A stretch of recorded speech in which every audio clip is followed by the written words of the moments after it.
Donc, je m'appelle François Decat, je suis cofondateur de Simplic.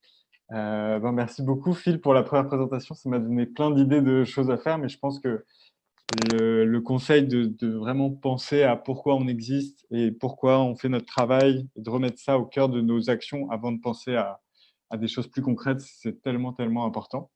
Nous, à Simplic, on aide les organismes à recevoir des dons, à vendre des billets pour des événements de levée de fonds ou à recruter des bénévoles. Donc tout ça sans frais. Et puis ce matin, je vais vous parler de deux choses, de gestion des événements en temps de crise et de création de campagnes de dons efficaces. Euh, pour vous dire d'où viennent toutes ces informations, c'est basé sur de l'expérience personnelle à Simplic, de recherche sur Internet et aussi beaucoup d'échanges avec les 3000 organismes qui utilisent Simplic, qui nous ont partagé beaucoup de ressources, qui nous ont posé des questions, qui nous ont donné des idées. Et donc, merci beaucoup à tous les organismes qui nous ont partagé leurs pratiques. Et finalement, c'est beaucoup de leur connaissances dans cette présentation. Donc, les événements sont annulés, comme vous avez pu le voir. La première question qu'il faut se poser, et que tout le monde est en train de se poser, c'est quel événement est annulé, quel événement est reporté, etc. Donc, forcément, je ne suis pas ministre de la Santé, mais de ce qu'on voit, c'est que si votre événement est avant le 15 mai, il faudra très probablement le reporter ou l'annuler. Entre le 15 mai et le 30 juin, ce sera aussi très probablement affecté quand on regarde l'actualité, les compagnies aériennes, etc. Ce qui est aussi intéressant à penser, c'est au-delà du 30 juin. Parce que finalement, même si vos événements sont en septembre, octobre, novembre, décembre, c'est dur de dire aujourd'hui s'ils vont être affectés ou s'ils vont pas être affectés. Il y en a qui parlent d'un retour possible de pandémie en octobre. Il y en a qui disent que tout sera fini. Donc, c'est en train de passer mes slides. C'est bon. Est-ce que quelqu'un est en train de passer mes slides? En tout cas, dans tous les cas, donc pour tous vos événements de 2020, c'est super important de communiquer et de vous adapter. C'est-à-dire même si c'est que ce soit à 2 semaines ou dans 6 mois, les participants déjà inscrits ou les participants futurs s'attendent à recevoir de la communication et s'attendent à ce que vous vous adaptiez. Donc on va voir comment s'adapter juste après. Donc, justement, comment s'adapter? Donc, le premier réflexe, si votre événement est dans les 2 premiers mois, c'est de le reporter. Donc, le reporter, c'est vraiment une bonne solution si c'est dans les 60 prochains jours, avec toujours faire attention, si c'est reporté pour annuler un autre événement qui est prévu dans 4 mois ou une autre campagne qui est prévue dans 4 mois, on ne veut pas que vous vous gêniez vous-même. Ensuite, le but pour vos événements, donc événements qui sont après le 15 mai, vous allez probablement vouloir les maintenir. Et tous les événements de la deuxième partie de l'année, c'est une bonne chose d'essayer de les maintenir. Pour les maintenir, il y a deux techniques. Donc, soit remplacer l'inscription par une préinscription gratuite, c'est-à-dire que vous allez voir juste après un exemple, au lieu de faire un billet payant, vous faites un billet gratuit. Comme ça, c'est beaucoup plus facile à annuler. Et maintenir, mais tout de suite, dès l'inscription, vous allez communiquer les modalités de remboursement en cas d'annulation. Donc, je vais vous montrer un exemple très concret. C'est le Conseil régional de l'environnement de l'Estrie. Donc, comme je vous disais, c'est vraiment basé sur l'expérience des organismes, beaucoup de nos connaissances, qui a rajouté un avis. Donc, au lieu que ce soit un événement payant, l'événement maintenant, enfin la préinscription est gratuite, ce qui permet de facilement annuler, mais de quand même garder le momentum, préparer déjà, vérifier déjà l'intérêt pour l'événement, préparer ses listes, préparer ses communications. Donc c'est vraiment une très très bonne pratique en fait de mettre en place cette préinscription, puisque si c'était payant, les personnes risqueraient de plus s'inscrire. Puis dans leur billetterie, ils gardent les montants normaux et ils ajoutent un tarif de préinscription. Donc ça, ce qu'on a vu très rapidement, c'est, bon, si c'est d'ici au 15 mai, autant que possible, jusqu'au 15 mai, on essaie de reporter. Tout ce qui est après le 15 mai, on essaie de le garder, mais on peut probablement convertir en préinscription ou parler tout de suite d'annulation. Mais forcément, aujourd'hui, je suis sûr que vous êtes des dizaines à avoir des événements annulés. Et donc, ce que vous pouvez proposer dans ce cas-là, c'est 3 choses. La première, c'est de proposer de convertir le billet en don. Donc, si le billet était à 150 avec 75 de reçu aux fins d'impôt, vous pouvez le convertir avec et proposer un reçu sur 100 de la valeur. Ensuite, vous pouvez proposer une sorte d'avoir ou de bon pour un événement futur.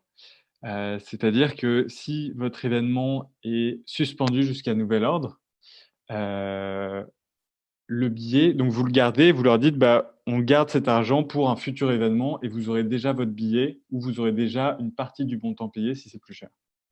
Et enfin, vous pouvez rembourser et annuler les reçus aux fins d'impôt. Donc, si les reçus ont été émis, enfin surtout, c'est important de ne pas oublier d'annuler les reçus. Donc ça, c'est les options. Et après, chaque organisme et chaque événement va vouloir adapter ce qu'il met de l'avant ou ce qu'il propose. Il n'y a pas de règle. Moi, ma recommandation, elle est super simple, puis ça va vraiment dans le même sens de ce que Kim a dit, c'est consulter vos participants, consulter vos donateurs. En fait, demandez-leur, eux, comment ils se sentent vis-à-vis de convertir le don, d'avoir un avoir ou de rembourser.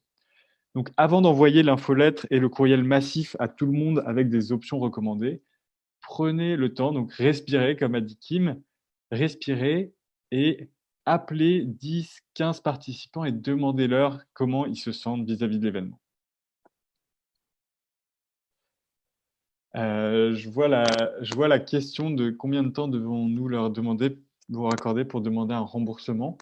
Puis je pense que ça va vraiment avec la même chose, faut adapter au type d'événement. C'est plus l'événement est majeur et plus on peut, je pense, laisser un temps un peu plus long pour demander le remboursement. J'ai ajouté aussi un ordre de grandeur de réaction des donateurs. Donc, dès cette semaine sur Simplique, on a vu des organismes proposer à leurs donateurs le choix entre convertir en don avec un reçu aux fins d'impôt et annuler. Et on voit approximativement que c'est 1 sur 2 qui va demander à être remboursé et 1 sur 2 qui va convertir en don. À noter que le pourcentage qui demande un remboursement est plus élevé dans les milieux corporatifs. Euh, donc, c'est-à-dire plus vous avez des participants corporatifs et plus il y a un risque plus il y a un risque que ce soit remboursé. Donc, j'ai vu que il y avait un souci de micro. J'ai essayé de débrancher, rebrancher. J'espère que c'est mieux. En tout cas, je suis vraiment désolé si c'était désagréable. Normalement, ça devrait être bon. Donc, oui, je vois un message, c'est mieux. Désolé, vraiment désolé.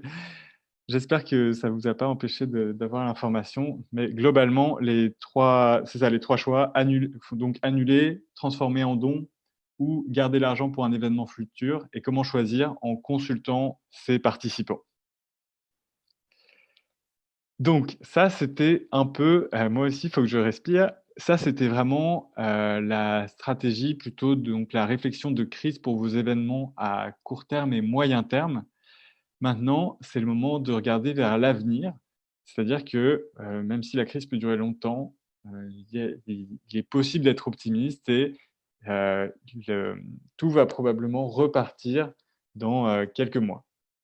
Et donc, voilà quelques idées pour aller de l'avant. Et la première, je suis 100% d'accord avec Kim, c'est de contacter vos donateurs et vos donateurs majeurs en priorité. C'est-à-dire, en tant qu'organisme, il y a probablement 10-15 personnes ou 10 entreprises ou quelques bailleurs de fonds qui représentent peut-être 50% de votre philanthropie ou de votre budget. Donc, la première chose, avant de regarder la suite, c'est de voir, OK, est-ce que la crise va affecter ces personnes-là? Est-ce que la crise va affecter ces donateurs ou ces entreprises? Et ça vous permettra de voir beaucoup plus clair. Disons en espérant que vous pouvez toujours compter sur le soutien de ces personnes-là, c'est très rassurant pour aller de l'avant. Et eux vont aussi beaucoup apprécier que vous preniez le temps de vous préoccuper d'eux. Donc ça, c'est le premier point. Et je pense que moi, de mon côté, s'il y en avait qu'un seul à retenir, ce serait vraiment celui-là. Donc, prioriser qui sont les personnes clés pour votre organisme. Ensuite, le deuxième conseil, c'est que c'est un bon moment pour penser long terme. C'est-à-dire on n'a plus d'urgence par les événements, vu que les événements sont annulés et donc c'est le bon moment pour, souffler, puis regarder à 6 mois, 1 an, 5 ans, où est-ce qu'on veut être pour nos bénéficiaires? Où est-ce qu'on veut être dans notre mission? Certains pensent justement dans ces périodes-là à travailler avec des consultants en stratégie, de faire des plans long terme. De même, en termes de technologie, c'est le moment puis, comme Kim, puis nous à Simplix, c'est pareil, on est en train de changer plein d'outils parce qu'on a toujours des choses, des outils où on sait qu'ils sont un peu désuets, puis on reste dessus parce qu'on n'a pas le temps de changer et donc c'est le moment de faire une analyse de sa technologie. Puis je pense en écoutant Julia après, vous verrez plein de très bonnes technologies. Donc c'est le moment de souffler et de regarder à long terme pour la stratégie et la communication. En plus, les consultants, je pense, vont être, à 200 pour vous parce que chacun prend ses responsabilités en période de crise et fait encore plus d'efforts que d'habitude. Enfin, voilà 2 idées de campagne de dons que vous pouvez faire sans avoir un événement physique, donc un gala virtuel ou une campagne peer-to-peer. Puis je vais tout de suite vous présenter ce que c'est un gala virtuel et ce que c'est une campagne peer-to-peer. Donc un gala virtuel, le principe et puis c'est quelque chose qui est pas nouveau, ça existe depuis environ 10 ans. Il y a beaucoup d'organismes qui font ça même en temps normal. C'est-à-dire que vos donateurs, au lieu de les inviter à un lieu physique, ils vont cuisiner chez eux, souvent avec un code vestimentaire et ils vont être, encouragés, donc ils vont organiser le dîner chez eux, le souper chez eux, juste en famille et partager des photos. Avec un système, ils vont pouvoir écouter un conférencier ou le directeur, la directrice d'entreprise. Ils vont même pouvoir participer aussi à des encans avec des outils technologiques. Et enfin, réseauter, donc ce qui paraît le plus difficile à faire, réseauter, échanger avec des salles Zoom. Donc imaginons que vous avez 150 participants, vous pouvez les séparer en 15 groupes de 10 où vos donateurs pourront échanger entre eux et vraiment avoir le sentiment de participer au gala. Ça a 2 gros intérêts, c'est pour ça que les gens le font même en temps normal, c'est que c'est plus compliqué technologiquement, mais beaucoup plus simple et beaucoup moins dispendieux en termes de frais, puisqu'il n'y a pas de lieu à réserver, pas de repas à préparer, et cetera. Et vos donateurs ont des reçus aux fins d'impôt sur 100 de la valeur ou 80 à 90. Donc très, très, intéressant l'idée du gala, virtuel. Si vous avez, justement des événements annulés et que vous cherchez un moyen de remplacement pour avoir ce budget et continuer à aider vos bénéficiaires. Ensuite, la campagne pair à pair, donc ou peer to peer, qui peut même, s'allier avec un gala virtuel. C'est donc chacun de vos donateurs va créer des collectes de fonds individuellement pour vous. Souvent, ça va être des membres de votre conseil d'administration qui vont jouer le jeu et qui vont aller, solliciter dans leur réseau, pour collecter des fonds pour vous. Une question que j'ai beaucoup eue, donc puis je vois aussi, est-ce qu'on devrait attendre un peu avant de contacter les donateurs? Je pense que généralement, vos donateurs attendent une communication de votre part.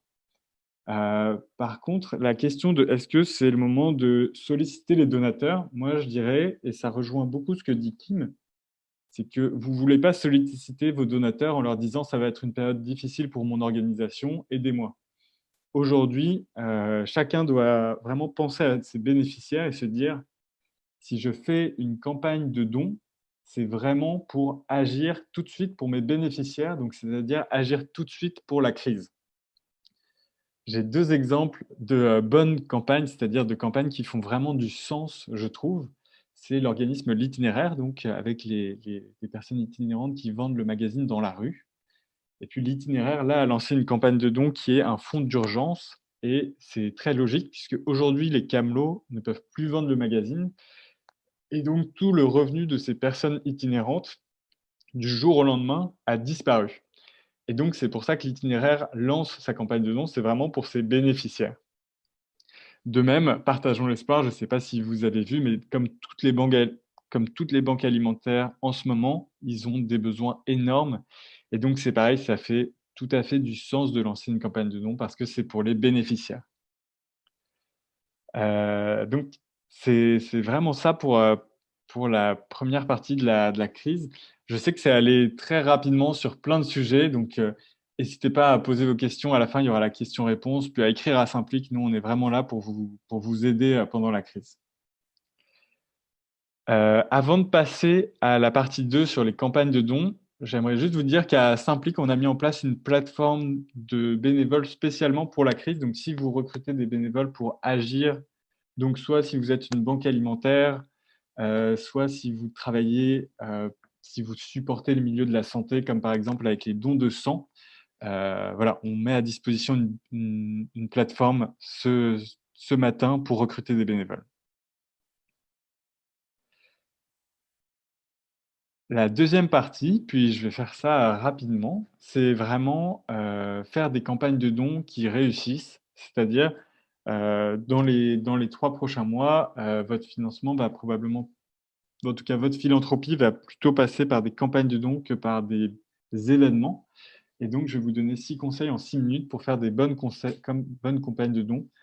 Ça a été fait avec l'aide de Next After, qui est un institut qui aide les organismes à optimiser leurs campagnes de dons. Le premier conseil pour vos campagnes, c'est de les imbriquer sur votre site web à vous. Euh, très rapidement, comme c'est le conseil 1, c'est le conseil le plus important. Ça permet de limiter le nombre de clics pour arriver à votre campagne, de maîtriser l'esthétique, de garder le contact émotionnel. C'est-à-dire que quand les personnes donnent, il faut encore les photos de votre organisme et la mission de votre organisme, etc. Puis c'est toujours désagréable d'être envoyé sur un site extérieur au moment où on clique. Donc tout ça, ça va augmenter votre nombre de dons. Ensuite, en termes de SEO, référencement, comme le trafic va aller sur votre site web à vous, au lieu d'aller sur un site web extérieur comme Eventbrite, bah, votre site, généralement, va être mieux référencé. Enfin, ça permet de sensibiliser mieux à votre mission, puisque une fois que vos donateurs ont fait le don sur votre site web, eh ben, ils sont encore là. Et donc, c'est le moment où ils vont peut-être se renseigner plus sur vos actions et votre mission. Donc, conseil 1, imbriquez les formulaires sur votre site. Puis ça, il y a beaucoup de technologies pour le faire, bah, notamment Simplique, notamment Canadon, notamment PayPal. Tout ça, c'est des technologies qui vous permettent d'imbriquer votre formulaire de don sur votre site. Donc, je passe au conseil 2. Je pense que j'ai parlé plus rapidement que d'habitude. Donc, on me dit que j'ai plus de 6 minutes, mais je crois que j'ai pas plus de choses à dire. En gros, il faut toujours, avant... Ah, et ça, c'est un conseil qui est parfois contre-intuitif parce qu'on a l'impression qu'il... Donc oui, il faut limiter le nombre de clics, il faut limiter le nombre de textes à lire, mais il faut tout de même garder absolument l'explication du pourquoi vous avez besoin de dons. Donc, là, c'est le formulaire de la Fondation Cure qui lutte contre le cancer du sein. Là, c'est leur formulaire général, donc ils vont expliquer bien leur mission en général. Donc, programme de prévention et de détection, améliorer les traitements, soutien aux familles. Et plus vous pouvez être spécifique dans vos réponses, dans votre description, et mieux c'est. Si vous pouvez dire que 10 dollars, ça sert à servir 10 repas, dites-le. Expliquez vraiment pour chaque campagne à quoi le don va servir et ça aura un impact immense.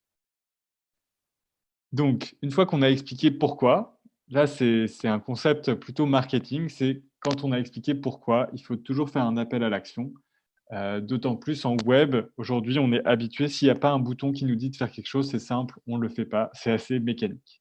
Donc, on explique pourquoi, puis on ajoute un bouton ou un appel à l'action. Ensuite, donc là, maintenant, votre donateur est arrivé sur votre formulaire de don. C'est très bon de recommander des montants, mais il faut choisir des montants pertinents. Et ce que vous voulez, c'est que vos donateurs, ils se sentent généreux. Donc, vous voulez qu'ils choisissent le troisième et le quatrième montant. Donc, typiquement, dans ces exemples-là, 75 dollars ou 100 dollars. Le but, c'est que vous ajustez en fonction de votre public les montants pour que chaque personne se sente vraiment généreux. Ensuite, 2 choses très simples. Pour les dons mensuels, évidemment, les montants sont différents puisque donner 100 dollars par mois, c'est beaucoup. Et sur cellulaire, c'est très efficace. Donc, évidemment, il faut que vos formulaires de dons aujourd'hui fonctionnent sur cellulaire. et, et des gros boutons comme ça sera efficace sur cellulaire. Ensuite, donc maintenant on a dit oui, il faut expliquer pourquoi en amont, mais maintenant, une fois que vos donateurs sont en train de vous faire un don, là, il faut enlever toutes les distractions. Maintenant, vous avez votre donateur qui commence et c'est un geste administratif et c'est plus le moment d'ajouter des informations. Vous voulez juste que le formulaire soit le plus court possible avec juste des informations qui sont pertinentes et que les personnes fassent le don, puisque sinon, il y a trop de risques d'abandon en cours de route. Enfin, et vraiment très important pour finir, donc vous avez expliqué pourquoi, puis une fois que la personne fait un don, eh ben, il faut lui rappeler, il faut vraiment la remercier et lui dire à quoi va servir ce don à nouveau et expliquer, et garder cette personne au contact avec toutes vos actions. Je pense que c'est comme tout, c'est toutes les choses qu'on se dit qu'on fait bien, mais en fait, quand on regarde, il y a 50 des organismes qui n'ont pas de message de remerciement après un don. Et en fait, si quelqu'un fait un don et reçoit pas de remerciement, bah, vous pouvez vous dire qu'il y a vraiment très peu de chances, qu'il vous refasse un don. C'est aussi c'est une très, très bonne fenêtre d'opportunité pour, inviter cette personne à des événements. Pas forcément des événements payants où vous ne voulez pas la solliciter peut-être tout de suite, mais des événements comme, votre assemblée générale, comme, des activités de bénévolat et de réseautage. Donc c'est le moment de remercier et d'impliquer dans votre organisme pour que cette personne devienne un supporter à long terme. Donc, c'était vraiment mes 6 conseils. Donc pour rappel, on imbrique sur son site web, on explique pourquoi on demande un don, on met un appel à l'action, on recommande des montants, pertinents. J'ai oublié le 5. On garde le formulaire simple, puis on remercie. Donc c'est 6 règles très simples, mais qui font à la fin une énorme différence, pratiquement du simple au triple, quand on fait une campagne de don. Alors, voilà, donc aussi, si vous avez des questions sur ça, pareil, vous pouvez me contacter. Si vous avez des besoins en bénévole, il y a la plateforme d'urgence. Donc nous, Simplique, notre mission, c'est aider les organismes à maximiser ces ressources, puis on offre, toutes sortes d'outils, c'est ça, comme des formulaires de dons, sans frais, de la génération de reçus d'impôts. Et puis on est très ouvert sur les campagnes extérieures, sur les outils extérieurs, et ça me fait une très, très bonne transition pour passer la parole à Julia, puisqu'on est intégré avec, tout un tas d'outils que Julia va présenter. Voilà, à toi Julia.